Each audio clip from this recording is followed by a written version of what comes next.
Hello everybody, welcome to the World Business Dialogue.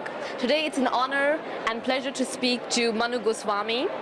He's a young 19-year-old from Canada who's studying at the University of Toronto, and he's a recipient of the Canada Top 20 Under 20 Award.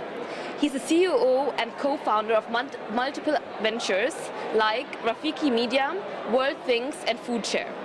So, could you tell us a little bit more about how you got involved in entrepreneurship? Absolutely. So I was 7 years old, classic story, childhood, but I was 7 years old and my father wanted me to get into engineering.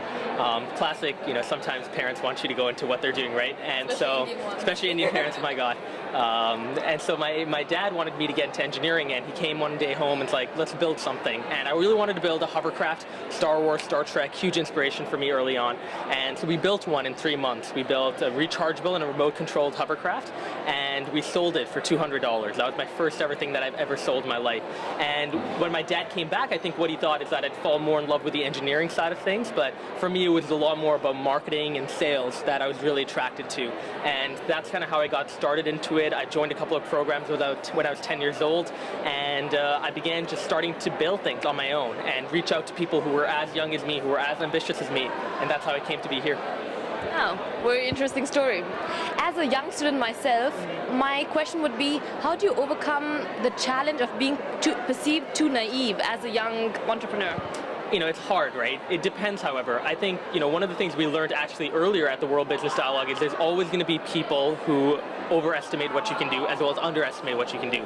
The big thing is to reach out to the people who are willing to help you out and forget about the people who are passing on negative criticism, who are overlooking your achievements. There's a ton of people in the world, if you look online and around you in your locality, that are willing to give you a hand if you're willing to put yourself out there in the very first place. So absolutely, there are going to be people who view you as naive, but I don't really cater to them in the first place. Okay, cool.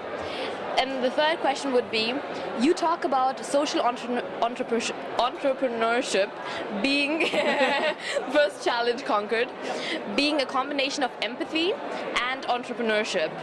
How do you combine the financial aspect with the altruistic purpose? Absolutely. So right now in the current age we live in, a lot of companies that are smart are understanding that if they want to reach a broader customer base, they need to start going and putting themselves out there in a very altruistic way.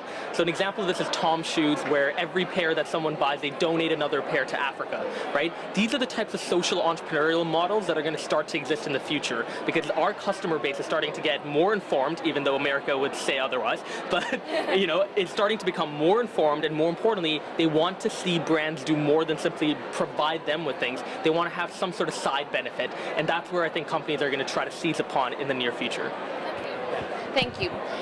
And now, what would you say, what is a counterintuitive lesson you would pass on to future students? So for this, I'm just going to look right at you. If you're a student, stop planning. Literally, a lot of you right now, I feel, are being told to plan out your idea, to come up with a business plan, and so many of you are starting to overanalyze your idea that you're not even starting in the first place. You're planning, you're watching videos, you're reading books, but you're not actually starting to do anything. The number one way I learned which businesses work, which don't, which people to reach out to and which not to, is actually by going out and doing things, not just simply reading things. So sure, have an idea, write it down on 2 pages, but then go and actually do something about it instead of trying to go right into the intricacies and trying to jinx yourself in the very first place.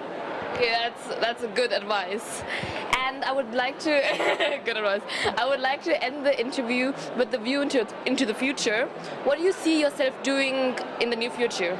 So I'm moving to New York in May, which is going to be fun. I have a wearable tech startup that's geared towards basketball and football, and being able to get biometrics using augmented reality through that. So that's definitely something that I'm going to be pursuing. Along with that, though, just honestly, by 25, I see myself speaking, writing, investing, continuously just trying to help out the entrepreneurial community.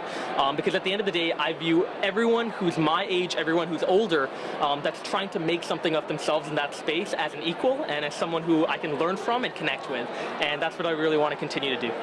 Thank you so much. I've learned a lot from you, and hopefully the others as well. So yeah, we'll see each other. Great. Thanks so much.